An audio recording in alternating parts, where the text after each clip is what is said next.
Muy buenas noches. Tengo que empezar con la aclaración del título. Efectivamente, tal vez es el título menos imaginativo que se pudo imaginar alguien.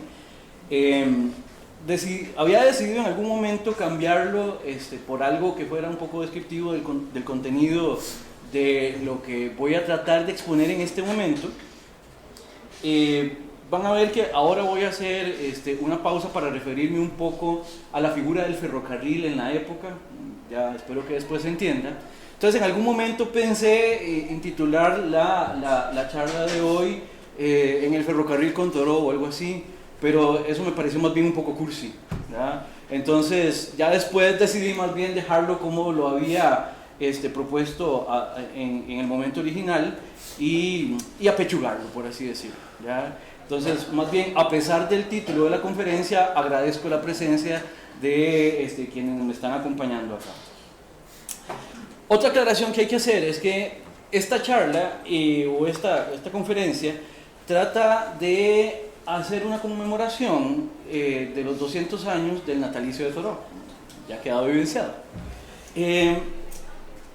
Lo cual es de alguna manera comprometedor si es que uno de verdad quiere celebrar el autor, porque Thoreau no era muy afín a este tipo de celebraciones, dicho sea de paso. Entonces, de alguna manera también es traicionar de alguna forma a Thoreau. Entonces, también haciendo la aclaración del caso, paso a decir que, con todo, Thoreau no era ajeno al celebrar personajes, digamos, como pasa, por ejemplo, con el conocido capitán John Brown, de quien vamos a hablar ahora. Entonces, en ese sentido, ya que él lo hizo, yo lo hago con él, y no me importa. Muy bien.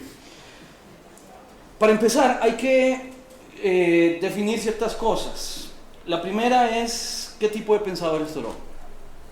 En algún momento, cuando le he comunicado a algunos colegas o a algunas personas que trabajo Thoreau en los cursos, que me interesa trabajar Thoreau para la tesis de maestría, hay un comentario que es recurrente y me dicen, qué interesante, para una tesis en filosofía va a trabajar a un literato. Y eso me ha llevado a la necesidad tal vez de ver en qué sentido pensamos a Thoreau como, propiamente hablando, un pensador, si podemos ver en Thoreau contenido filosófico y a partir de qué criterios. Entonces, tengo dos preguntas rectoras para la conferencia de hoy. La primera es, ¿qué tipo de pensador es Thoreau? Entonces, de alguna manera quiero hacer una descripción de la obra de Thoreau que me permita decir por qué precisamente yo veo contenido filosófico en su producción. Obviamente, la segunda pregunta, que es transversal a esta, es si es Thoreau filósofo propiamente hablando, o hay que pensarlo solo como literato, o qué quiere decir esto. La primera cosa que me interesa decir de Thoreau como pensador es que me interesa reconocer en Thoreau una virtud, independientemente de si después lo definimos como filósofo o no. Quiero reconocer en Thoreau una virtud que sería bueno que quienes hacemos filosofía tratemos de cultivar, y es que tiene, por decirlo de alguna manera, un buen olfato para escoger los objetos de reflexión. O sea, muchas veces caemos en el problema de leer a los autores de una manera muy aislada de todo lo que está sucediendo alrededor de ellos, ¿verdad? Pongo un ejemplo que después voy a retomar también con Thoreau.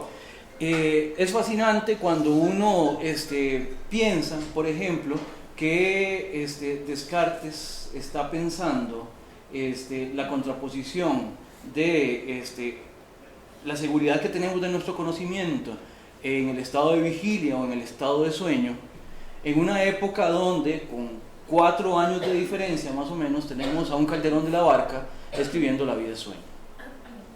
Lo cual nos permite ver en los autores preocupaciones que ciertamente resuelven virtuosamente al retomar esa preocupación y trabajarla, llevarla a conceptos filosóficamente hablando. Pero vemos ahí también que son preocupaciones que están en la atmósfera de la época, por decirlo de alguna manera. Thoreau tiene esa cualidad. Ese ejemplo que acabo de hacer de Descartes, ahora lo vamos a ver análogo también en Thoreau.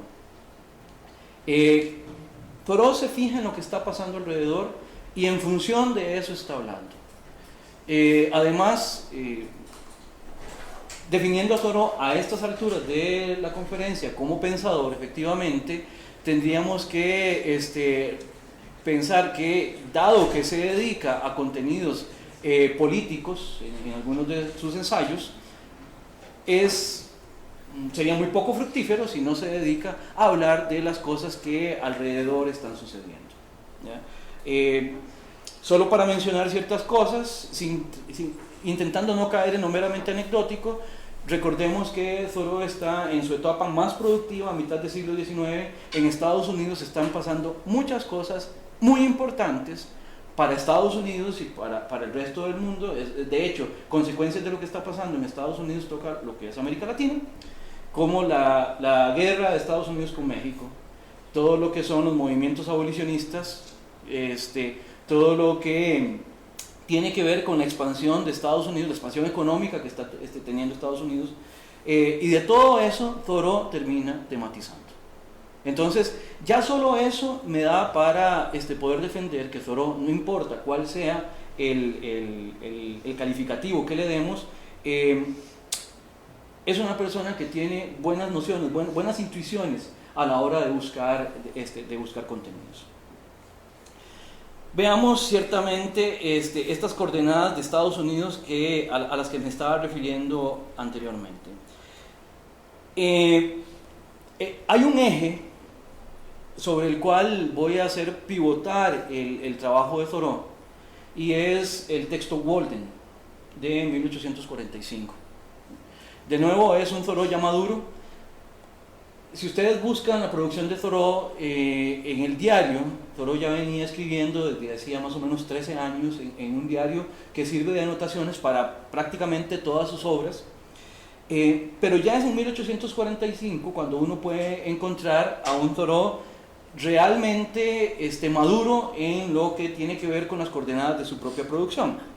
Estados Unidos en 1845 está ya a 70 años de la independencia. Recordemos que la independencia es de 1776, y esto es significativo. A 70 años de la independencia, Estados Unidos está muy preocupado por situarse como una potencia industrializada emergente. El crecimiento que está experimentando Estados Unidos es impresionante en ese momento. Eso tiñe, políticamente hablando, todo el entorno de lo que incluso lo podríamos decir por intereses económicos, por intereses geopolíticos. Recordemos también que es el Estados Unidos que está viendo a todo el resto de América como el territorio en el cual tienen una misión civilizatoria, en el caso político, de alguna manera de apropiación en el caso económico, e incluso hacia finales ya de del siglo XIX, incluso una labor evangelizadora, ¿ya? Todos conocemos la teoría del destino manifiesto, que en política explica cierto expansionismo de Estados Unidos, y de que, por ejemplo, en cuestiones teológicas o religiosas, explica también el surgimiento a finales del siglo XIX de un montón de misiones que vinieron también a iluminar, dicho entre 20 pares de comillas, ¿ya? A la América Latina que no tenía la luz, en este caso, del Evangelio tal como lo tenía Estados Unidos. Reitero, estamos con un Estados Unidos que tiene 70 años de vida independiente y tiene ya varios siglos, podríamos decir, prácticamente 3,5 siglos, casi 4 siglos, de haber empezado la expansión en términos económicos. Recordemos que la explotación de recursos en Estados Unidos a la fecha es impresionantemente vasta. En siglo XIX la cantidad de recursos que quedaban disponibles en Estados Unidos simplemente tienen que haber sido abrumadores, ¿verdad? Hoy en día todavía Estados Unidos sigue explotando bosques a un ritmo aceleradísimo, y todavía siguiendo en ese ritmo sin tomar demasiadas previsiones para recuperar recursos como bosques, por poner un ejemplo, todavía tendrían para décadas de décadas, ¿no? Décadas y décadas de explotación. Esto es interesante porque los Estados Unidos se basan también en un tipo de enriquecimiento que de alguna manera pone en tela de juicio muchas de las explicaciones de los manuales de economía. Si Estados Unidos de verdad se hubiera dedicado a producir aquello para lo que en categorías de los economistas tenían ventaja comparativa, se habrían dedicado a labores meramente agrícolas y hubieran explotado mucho menos la parte industrial, todo lo que tiene que ver con la explotación de minerales para producción de productos industriales. Ya en siglo XIX es evidente que haber optado también por la industrialización, que los ponía en competencia comercial con, por ejemplo, Gran Bretaña, los situó como la potencia que terminaron siendo. O sea, si lo hubieran... Es más, incluso hay referencias de Adam Smith sugiriendo precisamente a los que se conocen como los padres fundadores, que se dedicaran más que nada a producir aquello para lo que tenían ventaja comparativa, o sea, para bienes agrícolas, porque no tenían cómo competir con Inglaterra. O sea, que Inglaterra no los dejaría surgir en ese respecto. Si Estados Unidos hubiera hecho caso, si los estadounidenses hubieran hecho caso, jamás habrían podido enriquecerse o generar la riqueza que generaron. Ahora, en 1845, que es el eje epocal que estoy rastreando, además hay un aceleramiento que tiene que ver con la producción específicamente del acero, con esta pretensión que tienen los Estados Unidos, que cumple en siglo XIX, de conectar costa con costa, ¿verdad? Eso tiene varias implicaciones, y ya con esto voy a ir terminando esta parte. Tiene ciertas implicaciones, por ejemplo, la construcción de grandes fortunas en Estados Unidos, apellidos como los Carnegie o, por ejemplo, Stanford, o todos estos apellidos que de alguna manera tienen un gran peso todavía hoy, se generan a partir de la explotación del acero, a partir del cual se empieza a construir las líneas férreas y los ferrocarriles que van a conectar costa con costa en Estados Unidos, que además generó una forma de relación del trabajo, una vez que los dueños de los ferrocarriles condicionaron a los productores agrícolas a que les transportaban les condicionaron las tarifas con las cuales les trasladaban las mercancías, dejándolos en una posición muy incómoda de negociar, hasta el punto que muchas de las tierras de producción agrícola se perdieron, teniendo como acreedores a los productores de acero y de ferrocarriles. Muchas veces, incluso lo que se estiló en la época es que los productores de acero les compraban las tierras de cultivo y dejaban a los productores que tenían ahí años a cargo de las tierras, pero ahora como arrendatarios. O sea, que la forma de enriquecimiento de Estados Unidos también perfila una forma de acumulación de la riqueza que es muy peculiar. Para todo esto, Thoreau da que pensar. Voy a hacer ahora una aclaración. Ya les cuento que Walden como experimento se llevó a cabo en 1845. Sabemos que Thoreau vivió en una cabaña, en una soledad bastante grande, o sea, vivía a milla y media del pueblo, a milla y media del vecino más cercano. El texto Walden se publica en 1854. Entonces, yo tengo dos ejes a partir de los cuales leo lo que les voy a presentar de Thoreau. Uno es la relación de Walden con el texto que se publica más tardíamente de Thoreau, que es Una vida sin principios. Este eje me permite en Thoreau ver la construcción de lo individual, lo cual después va a ser importante como categoría de análisis en Thoreau. Y dado que lo individual me interesa como categoría, después tengo otro eje que va a ser, va a estar establecido entre Walden y lo que podemos decir ensayos políticos de Thoreau.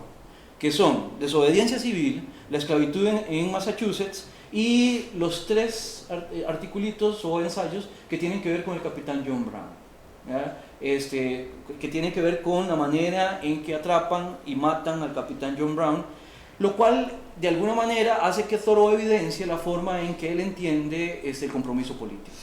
Entonces, en uno tengo la construcción de lo individual y en otro tengo la construcción de lo supraindividual. Refiriéndome solamente a estos textos, estoy haciendo estos 2 ejes que para mí permiten articular una lectura a partir de la cual van a estar en función los demás textos de Thoreau. Otras categorías que podemos encontrar en Thoreau: el concepto de naturaleza, en 2 sentidos. El primero, entendiendo a Thoreau también como un pensador, y ahora sí ya empiezo a perfilarlo como filósofo, que se preocupa por la filosofía natural. Thoreau tenía un conocimiento botánico envidiable, ¿verdad? Incluso descubre ciertas especies, ¿ya? Y es el que encuentra ciertas especies. Entonces, en ese sentido, Thoreau se dedica a una labor que era muy poco común en los intelectuales de Nueva Inglaterra, a los cuales Thoreau pertenecía. Además, Thoreau es una de las primeras personas que hablan de lo que hoy llamamos conservación o ecología.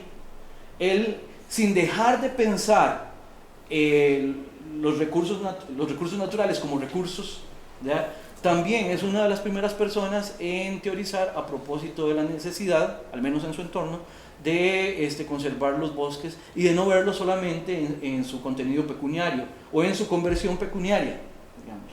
De hecho, eso a él lo abruma, porque él está viendo que precisamente este es uno de los costes que tiene la industrialización, que el consumo de los recursos está siendo bastante irracional.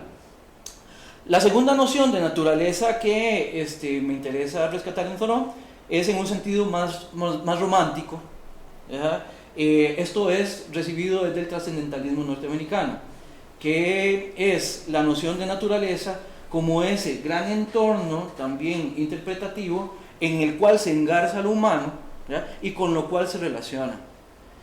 En este sentido, Thoreau, este segundo sentido más romanticista de naturaleza, lo encontramos menos desarrollado que, por ejemplo, en Emerson, ¿ya?, o en otros trascendentalistas, pero es fácil de rastrear. Otras nociones que habría que buscar en Thoreau son las de trabajo, labor o ocupación, la de cotidianidad, la de trabajo en relación con la posesión. Dicho sea de paso, aun cuando Thoreau no cita ni a Marx ni a Engels, ¿ya?, la relación entre posesión y trabajo es fundamental para la reflexión que están teniendo también Marx y Engels al otro lado del Atlántico. Y por último, la noción de necesidad o de necesidades. Sin embargo, me voy a remitir para lo que sigue solamente a estos 2 ejes iniciales que les dije: la construcción de lo individual y la construcción de lo supraindividual. En relación con lo individual, la categoría que más me interesa en Thoreau es la de la vida deliberada, ¿ya? Thoreau lo que trata es de establecer que muchos de los problemas que él ve, a partir de lo cual podemos después hacer una antropología, por decirlo de alguna manera, tiene que ver con esa pérdida de control que tienen los individuos de su entorno de acción. Thoreau eso lo ve problemático. Hago la primera cita de la conferencia. Esta es una cita muy conocida del segundo capítulo de Walden, que dice Thoreau que fui a los bosques porque deseaba vivir deliberadamente, enfrentar solamente los hechos esenciales de la vida y ver si podía aprender lo que ésta tendría que enseñar, y no, cuando me tocara morir, descubrir que no había vivido. Esta categoría tiene que ver con esa individualidad que trata de hacer suyo los entornos de acción posibles. ¿Qué quiere decir esto? El problema es que la individualidad, tal como lo está viendo Thoreau en un Estados Unidos, en un Nueva Inglaterra, que cada vez está más acelerado, lo que está viendo es la incapacidad de los individuos de seguir tomando decisiones con algún nivel de autonomía. ¿ya? Ahora, Thoreau ya en siglo XIX, Thoreau empieza a ver que la vida está ocurriendo de manera muy vertiginosa. Primera mención que voy a hacer del ferrocarril como figura importante para Thoreau. El ferrocarril se vuelve en un agente de imposición, por así decirlo, en tanto que los ferrocarriles desde entonces se supone que trabajan con una puntualidad que es necesaria para que lo que hacen los ferrocarriles efectivamente produzcan lo que se supone que tienen que producir. Obviamente los ferrocarriles que estaba viendo Thoreau no eran los de Incofer, ¿ya? Pero el ferrocarril como un instrumento del trabajo en Estados Unidos empezó a imponer una forma de vida en las poblaciones por las que pasaba eso en primer lugar. Y eso fue de alguna manera contaminando a las demás localidades que se iban a beneficiar del paso del ferrocarril por esas cercanías, de modo que todo se empezó a planificar en función de estos nuevos horarios planteados por los ferrocarriles. Eso es interesante porque para Thoreau el ferrocarril es toda una figura. Voy a hacer una cita un poco larga, pero después trataré de irla explicando. Dice Thoreau, esto también está en Walden, también está en el segundo capítulo de Walden. Nosotros no viajamos en el ferrocarril, él viaja sobre nosotros. ¿Alguna vez pensaron que son los durmientes que soportan el ferrocarril?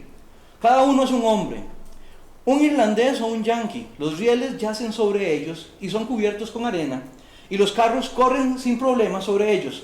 Son durmientes sólidos, se los aseguro, y cada pocos años un nuevo lote es acostado y atropellado, de manera que si alguno tiene el placer de montarse sobre un riel, otros tienen la desgracia de ser atropellados. Y cuando atropellan a un hombre que camina mientras duerme, un durmiente supernumerario, en una posición incorrecta, lo despiertan abruptamente, detienen los carros y hacen un alboroto como si esto fuera una excepción. Me alegra saber que se requiere una cuadrilla de hombres para cada 5 millas, para mantener a los durmientes acostados y nivelados en sus camas como se debe, pues esto es un signo de que pueden en algún momento levantarse de nuevo. Esta es una noción que para la época es muy importante, o más bien, aquí podemos rescatar 2 nociones que para la época son importantes. La primera es la noción de progreso. El progreso es importante, por supuesto, para la época por todo lo que ya les mencioné anteriormente. Sin embargo, Thoreau lo que ve es además que el progreso tiene que ser sopesado también, en tanto que las consecuencias que está trayendo, ya hemos mencionado las consecuencias medioambientales, pero las consecuencias sobre la organización del humano son o pueden ser terribles. En ese sentido, literalmente, Thoreau lo que está diciendo es que el ferrocarril le pasa por encima al ser humano, ¿ya? Yo creo que eso no hay mucho que explicar. Thoreau, en otra parte de este mismo texto, dice, sí, a esto es a lo que se vienen a dedicar estos pobres irlandeses que vienen a conseguir de alguna manera el sustento de esta manera. Pero viendo que de esta manera lo que vienen es a morir, francamente, me gustaría pensar que tienen otras cosas mejores que hacer. Independientemente de si el hacer esas otras cosas de alguna manera refrena ese ímpetu del progreso o refrenaría el ímpetu del progreso. Sabemos que tal cosa no ocurrió, ¿ya? Sino que el ferrocarril más bien se montó efectivamente, literalmente sobre los cuerpos de los irlandeses, de los chinos, de todos estos trabajadores que estaban poniendo su vida efectivamente en generar ese progreso. Cualquier parecido con nuestra construcción de los ferrocarriles también es bastante cerca.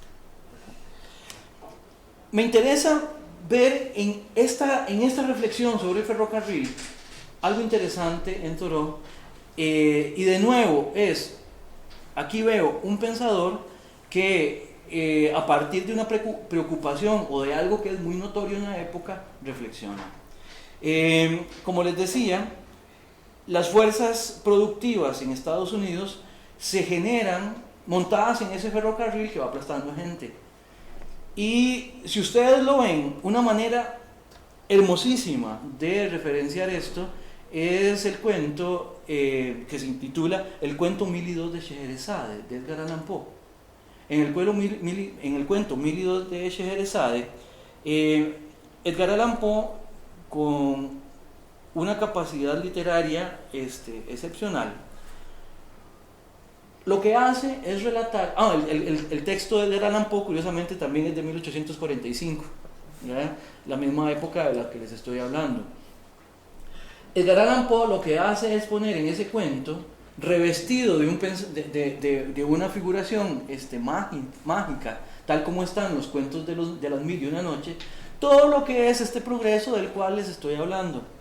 Les leo un pedazo del cuento de Edgar Allan Poe. Entre los magos había diversos animales domésticos de los más singulares. Por ejemplo, vimos un enorme caballo cuyos huesos eran de hierro y tenía agua hirviendo por sangre. En lugar de maíz lo alimentaban con piedras negras. A pesar de esa dura dieta, era tan fuerte y veloz como para arrastrar una carga más pesada que el más grande de los templos de esta ciudad, a una velocidad que superaba la de la mayoría de los pájaros. Cortázar, que es quien traduce, quien hace la traducción que acabo de citar, hace una nota al pie que dice: en el gran ferrocarril del noroeste entre Londres y Exeter se ha alcanzado una velocidad de 71 millas por hora, lo cual para la época era prácticamente una velocidad absurda, ¿no? Un tren que pesaba 90 toneladas corrió de Paddington a Didcot 53 millas en 51 minutos. Y eso, ese tipo de cosas llegaban a Estados Unidos como una gran noticia. Y además se convertían en la añoranza de esa forma de producir que estaban teniendo en Estados Unidos. Entonces, me interesa ver que realmente esta noción de progreso afecta lo individual en la forma en que está operando en el entorno que Thoreau lo está viendo. Esto implica que Thoreau tenga la necesidad de empezar a relacionar, en primer lugar, definir al individuo a partir de cuáles son sus necesidades específicas. Podemos recordar que esto fue lo que Thoreau buscó en Walden. Thoreau se fue a Walden a ver cuáles eran efectivamente las cosas que necesitaba en su momento. En este sentido, hay algo interesante que decir. Tenemos, insisto, a un Thoreau que está tratando de reflexionar sobre su cotidianidad con términos que uno puede encontrar incluso en pensadores como Séneca, quien también está reflexionando sobre su cotidianidad. O sea, parece ser que Thoreau ve, de alguna manera, problemas que cualquier persona preocupada por cierta cotidianidad ha venido viendo desde hace muchísimo tiempo. Ahora, la virtud de Thoreau también es de convertir en contenido de reflexión específicamente su entorno, tal como es virtuoso de parte de Edgar Allan Poe tomar el objeto literario de esa cotidianidad. Es importante ver cómo esta noción de individuo, fundamentado en estos ejes que acabo de mencionar, permite a partir de eso pensar la relación entre individuos, que es, por así decirlo, el primer gran núcleo significativo que uno puede encontrar en Thoreau. Al construir esa noción de individuo y empezar a ver cómo hay otros individuos ahí interactuando, ver cómo los individuos se relacionan entre sí, esto rápidamente nos empieza a hacer surgir la noción, por ejemplo, de institucionalidad. De manera menos formal, una noción como la de formas de hacer. ¿Cómo es que los individuos de alguna manera se organizan o se articulan en las formas de hacer? Esto además tiene como base individuos que pueden o no estar conscientes de sus posibilidades de hacer, o que pueden o no estar interesados en llevar sus posibilidades de hacer a contenidos específicamente que respondan a sus intereses. Ya cuando esto se formaliza un poco más o se complexifica un poco más, llegamos necesariamente también a la construcción de las relaciones del individuo con el grupo, o del individuo, ahora sí, específicamente con las instituciones.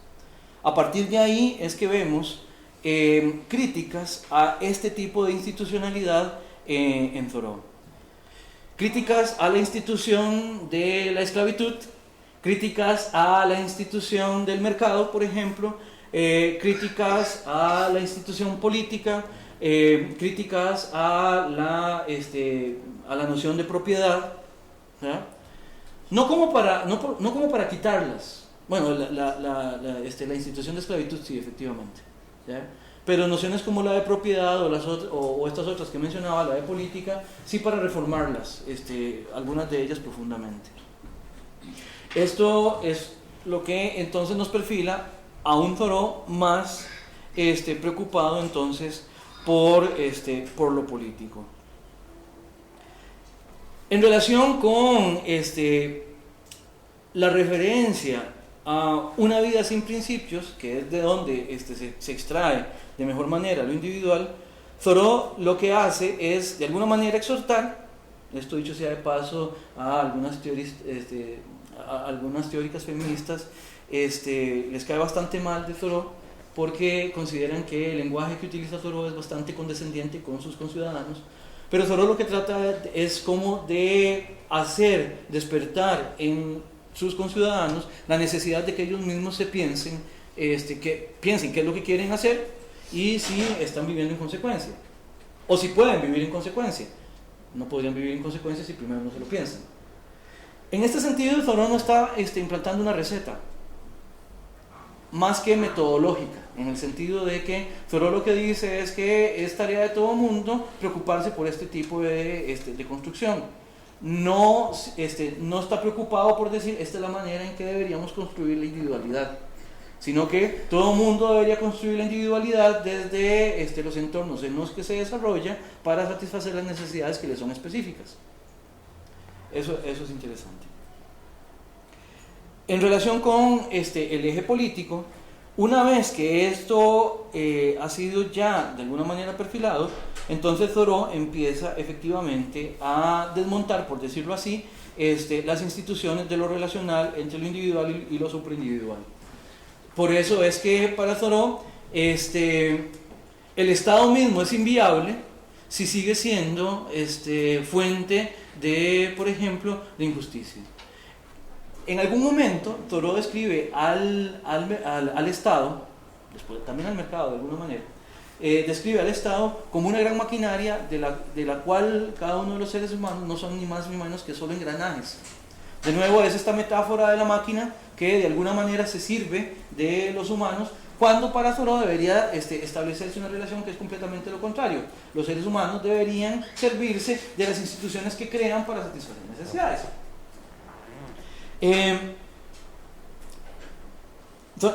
Repito, Thoreau lo que dice es entonces que el gobierno mismo es inviable si sigue manteniendo ese tipo de relaciones entre los individuos. Por ejemplo, en el momento en el que reconoce o en el que se reconoce que el Estado puede disponer o piensa que puede disponer de la vida de ciertos individuos simplemente por las características, por ejemplo, de haber nacido en esclavitud. O que los individuos tienen que responder de una manera determinada simplemente por el hecho de haber nacido con el destino de tener un patrimonio familiar determinado que los perfila para una vida de la cual cuesta mucho salirse. Esto termina relacionándose también, obviamente, desde las formas desde acciones tan elementales, tan cotidianas como las formas de gastar el tiempo, hasta las formas de organización política. Si nosotros nos fijáramos en el resto de producción de Thoreau, encontraríamos otras relaciones posibles de las cuales no me corresponde hablar en este momento, porque no es a lo que quería dedicarme. Para ir cerrando, me quedan unas cuantas ideas que quiero ofrecer a manera de cierre. La primera es la siguiente. Traía a colación el hecho de que dependiendo cuáles sean los textos que uno lea de Thoreau, uno puede terminar concluyendo cosas distintas. Esto lo que significa para mí es que en Thoreau convergen diferentes perfiles, perfiles antropológicos, por así decirlo, formas de entender lo humano y lo que lo humano hace, de modo tal que la escritura del texto thoreano se ve enriquecido por una multiplicidad de matices mediante los cuales él explica lo individual, o sea, lo humano desde lo individual o desde lo relacional. ¿A qué me quiero referir ahorita?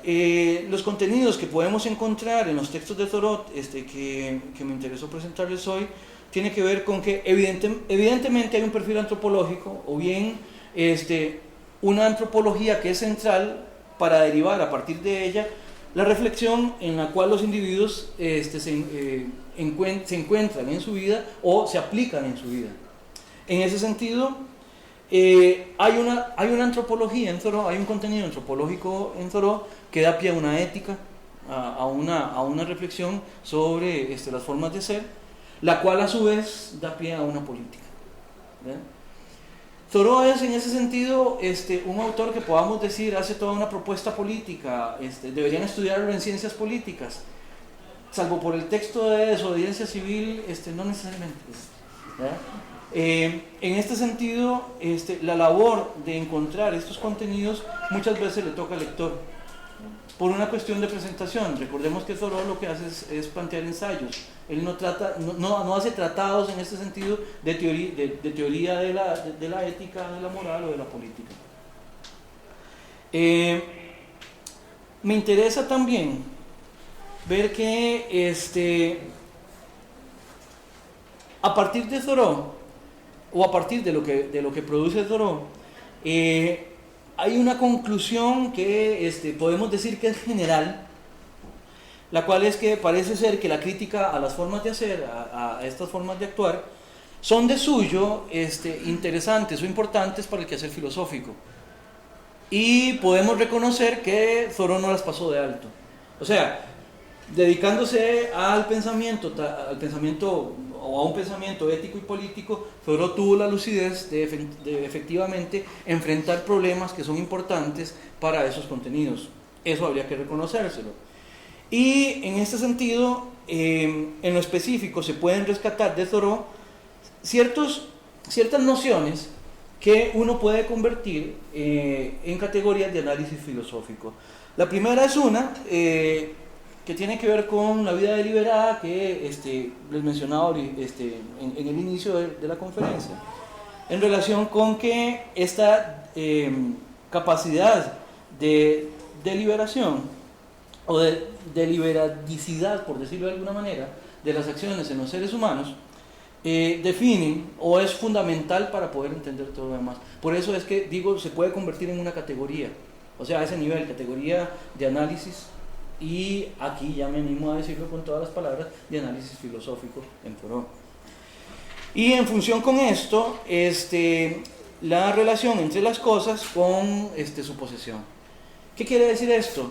A mí me parece que, obviando el hecho de que de todas maneras hablar de la cotidianidad es importante para cualquiera que quiera hacer teoría ética y teoría política, estas categorías en Thoreau le dan actualidad a Thoreau. ¿Se entiende? O sea, no es solamente de que él se preocupó por lo que tenía que preocuparse en su época, sino que de alguna manera nos hereda a la tradición filosófica, por lo menos esas dos categorías con las cuales nosotros hoy podríamos hacer ciertos análisis de coyuntura, por decirlo de alguna manera. Por último, entonces, tendría que decir que a la luz de lo que acabo de decir, a la luz de los contenidos de filosofía natural, a la luz de los contenidos de filosofía política, a la luz de los contenidos de ética, uno puede rescatar a Thoreau como un pensador que lo podemos rescatar en la herencia de lo filosófico, ¿ya? A pesar de que su presentación y de que su pretensión no necesariamente lo fuera. En ese sentido, Thoreau, a partir de la vigencia que mencioné ahora al final, todavía puede ser utilizado, o sus categorías pueden ser utilizadas como herramientas de análisis que todavía tendrían que darnos que responder. Muchas gracias.